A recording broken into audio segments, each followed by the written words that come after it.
Welcome to the 3 Show, everyone. Vinny Paracelli with you here to break down the latest in the NA3HL. We've had a busy week here in the league office. We announced the NA3HL top prospect tournament rosters for all 6 divisions. We'll check out that schedule a little later on. We've got postseason tickets being punched with the possibility of our first division winner being crowned this weekend. But first, here at the NA3HL, we are all about the advancement of our players, and with that, we check out the latest guys to sign tenders to the North American Hockey League. Jack Powell of the Alexandria Blizzard has signed a tender with the Aberdeen Wings. He started the year in Aberdeen where he had 3 assists in 11 games, came down to Alexandria, and in 4 games with the Blizzard, he has logged 2 assists. Staying in the West Division, North Iowa Bulls goaltender Dyson Skinner has signed a tender with the Minnesota Magicians. Heading into this weekend, the Billings, Montana native is 11-3-1 with a goals against average of .214 and a save percentage of .926. He also has 1 shutout to his credit. One of Skinner's defensemen has also signed a tender to the NAHL. Harrison Stewart is staying in the family as his tender is with the Amarillo Bulls. In 32 games, Stewart has 6 goals and 27 points. On Tuesday, the league announced the top prospect tournament rosters for the event that will be held in Attleboro, Massachusetts on February 18th and 19th. All 6 NA3HL teams will play 3 games over the 2 days. The teams will play 2 games on Monday and 1 game on Tuesday.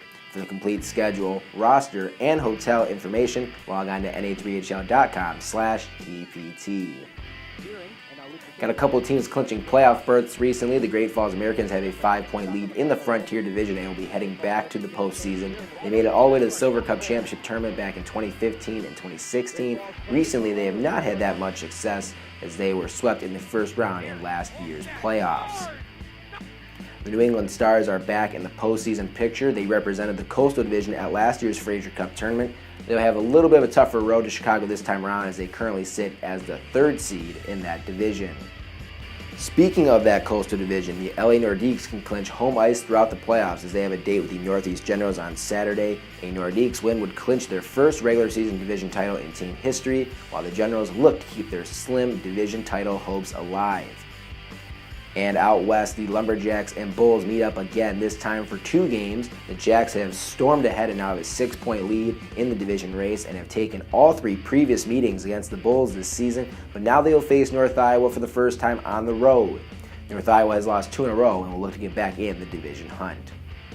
A lot going on in the NA3HL. Half of the 24 playoff spots have been claimed. Who will be playing into late March? You have to tune in to find out. 31 games on the schedule this week. Hockey TV is your only place to watch them all. Join us again next week for more advancement news and see who's punching their ticket to the postseason as we enter the final stretch. Enjoy the ride, everybody. Thanks for watching the 3 Show. We'll see you next week.